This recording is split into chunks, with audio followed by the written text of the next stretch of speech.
The way you talk to yourself sets the tone for your life. What's poppin'? Let's get right to it. Now, I swear, look, big disclaimer, and I'm gonna use myself as an example. I don't joke about myself. I don't down talk myself. I don't hate myself. None of that shit, not even in a joking way. Around people, none of that shit. The way you talk to yourself signals to your brain, to your whole being, how you feel about yourself. And how you feel about yourself is going to be then reflected in the energy you carry. And then the energy that you carry, people are going to pick up on that. So, how you talk to yourself is so important. It's crucial. It's like life and death, basically. You know what I'm saying? You have to stay within a positive frame, within an optimistic, faithful, believing mindset, energy field. You know, we're like, you will accomplish whatever you want to accomplish. You will get whatever you want to get, right? Because I see it with so many people, I swear, and you're going, like, this next thing you're going to see everywhere else too. People are like really mean to themselves. People don't talk to themselves with love. They hate on themselves. They're mad at themselves, angry, bam, bam, bam. And then it's, of course, the energy that they carry. And then the next person they talk to, they're in those same type of energies. So that's why I'm saying it's so motherfucking important to like really be cautious and really be careful of how you talk to yourself. And when you talk to yourself, always do it in a kind, loving way, you know? Of course, use self-reflection.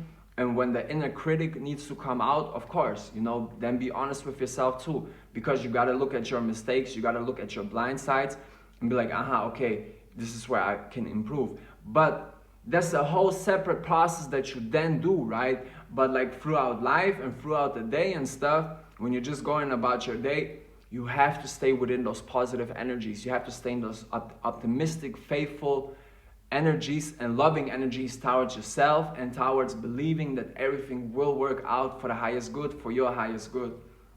And like I said, I've seen it too many times with people. Like people really, and especially you can hear it also with jokes, you know, people make like all kind of crazy jokes about themselves, you know.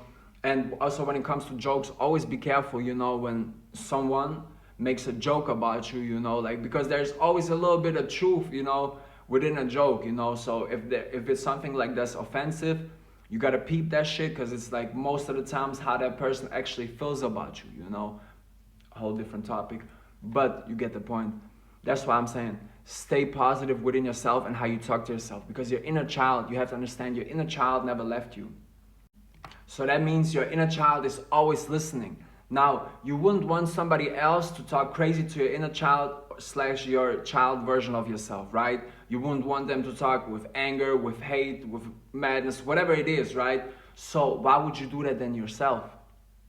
Why would you like talk to yourself crazy in any type of way?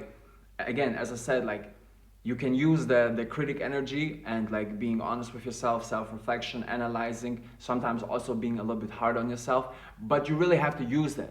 That's a type of energy you really have to tap into and be like, okay, consciously, I'm gonna do that right now real quick so I see where I can improve.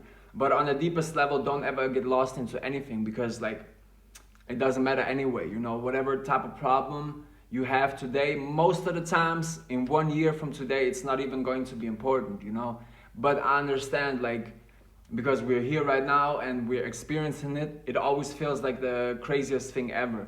But again, that's why it's so important to talk to yourself with love, compassion, and respect, because this is also going to be seen in your body, in your skin, in your looks, in how you present yourself, in your energy field, all those type of things, right? So again, you have to stay loving and compassionate to yourself, because this sets the bar. Also, then when you interact with other humans, like if they come to you with some dumb shit, you're not gonna tolerate that. You're gonna have strong boundaries. You're going to be really clear and be like, nah, hold up. I talk to myself with so much love. I talk to myself with so much kindness and respect. Why the fuck would I tolerate anything else from another human being, right? So that's why it's so important. Because how you talk to yourself will be the standard, you know, that you live by, that you go through this world. And any other person that comes into your life that's not being up to par, you know what I'm saying, not on your standard, like not on that level, you're not going to accept it, you know. Again, that's why I said it all starts from you, it all starts within, you know. Only talk to yourself with love, compassion, and kindness, because the inner child is always listening, you know. And you're just gonna like, you never will be truly happy and satisfied if you only talk bad to yourself, you know. So again, stay loving and kind to yourself, because the way you talk to yourself sets the standard for your life and how you move through this world. I love you, God loves you. Let's go.